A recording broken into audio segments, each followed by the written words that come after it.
আসসালামু আলাইকুম সম্মানিত দর্শক, নিশ্চয়ই আপনারা ভালো আছেন। আলহামদুলিল্লাহ আমরা ভালো আছি। আসলে আজকে আমার এত বিজি ছিলাম, একটু বাইরে গিয়েছিলাম।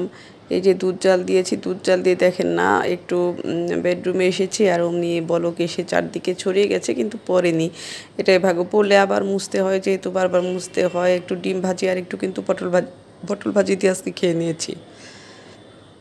এই দেখুন আমি মানে আবার একটু ডিমে হলুদ দিলে আমার ভালো লাগে, কেন জানি ওই যে হলুদটা একটু মানে আপনার ভাতের সাথে মিলে যায়, এর জন্য আমার ভালো লাগে, খুব সুন্দর লাগে। আর ডিমটা একদম ত্রিকোণ করে, মানে ত্রিকোণ হয়ে গেছে, ত্রিকোণ করে ভাজিনি কিন্তু হয়ে গেছে এভাবে, কুসুম গলে গেছে দেখেন না।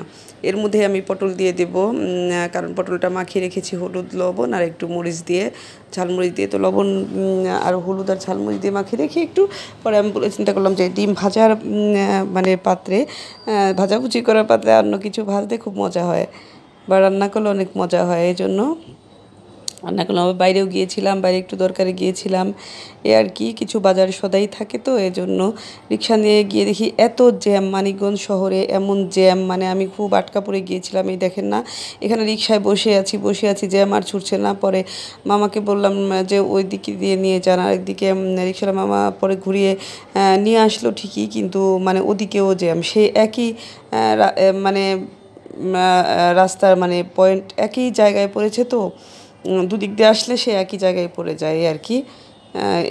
একটু আগে আর পরে হয়ে যায়। তো এত রোদ্রে আমার ভালো লাগছিল না, সেই রৌদ্র বিলাস করার মতো আমি একটা রিল দিয়েছি, দেখেছেন রিক্সায়। মানে আমি অনেক কষ্ট পাচ্ছি, এত গোসল টোসল করে যাওয়ার পর আবার এসে গোসল করা, আবার সেই মানে ঝামেলা করা, রান্না টান্না করা খুব আমার দরকার ছিল। আর এই যে শসা আর এই টমেটো, আমি বিট লবণ দিয়ে খেতে খুব পছন্দ করি, মানে এটা আমার থাকে মাঝে মধ্যে। আমার বাসায় থাকলে আমি শসা টমেটো আমার শেষ হয়ে যায়, এরকম হয়ে যায় যে সালাদ দিয়ে খাবো নাকি ওই মানে মাখিয়ে খাবো, এত ভালো লাগে দুপুরের রোদ্রে। আপনারাও খাবেন বেশি বেশি করে এইসব ফল, এই শসা টমেটো তরমুজ এসব জাতীয় ফল খেলে কি এগুলো মানে গরমে মানে খুব শরীরটাকে ঠান্ডা রাখে।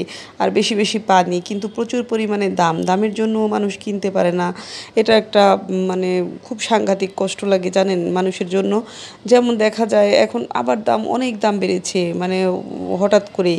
হ্যাঁ, আমরা যা দেখিনি, দ্রব্যমূল্যের এত ঊর্ধ্বগতি কোনো দিনও দেখিনি। আমাদের দেশটা না কেমন যে হয়ে গেছে আল্লাহই জানে, যে এমন কোনো দিন দেখিও নি শুনিও নি, এ আর কি। তো এগুলোর আসলে মানুষের একটু ক্রয় ক্ষমতার বাইরে একেবারেই চলে গেছে, একেবারেই, একটু না।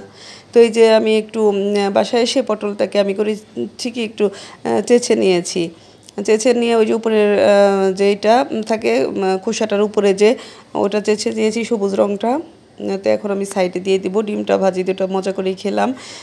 সিম্পল ছিল, কিন্তু আমার ইচ্ছা ছিল একটু ঝোল করে অন্যভাবে রান্না করা, কিন্তু সেটা আমার সময় হয়ে ওঠেনি।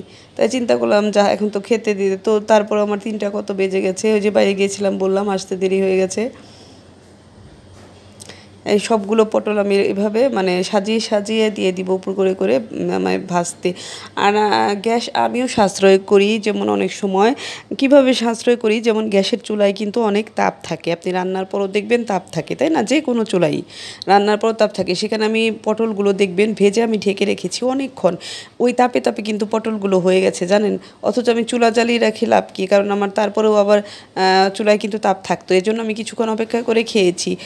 তারপরে সকালে তো গোসল করেছি, আবার খালা এসেছিলো হেল্পিং হ্যান্ড, সে সব বাথরুম টাথরুম ধুয়ে দিয়ে গেছে, দাঁড়িয়ে থেকে তাকে ধোয়াতে হয়েছে। মানে কি বলবো, অনেক বিশ্বাস করি, কিন্তু সে বিশ্বাসের অমর্যাদা খুবই করেছে, একেবারে প্রমাণ, মানে কি বলবো, সাংঘাতিক। এখন আমি তো খুব ভালোবাসতাম, কিন্তু এখন আমার না, ওনাকে দেখলে আমার ভয় লাগে। যাই হোক, এই যে পটল ভাজিভাবে ঢেকে রাখছি, গ্যাস সাশ্রয়, ভালো থাকুন।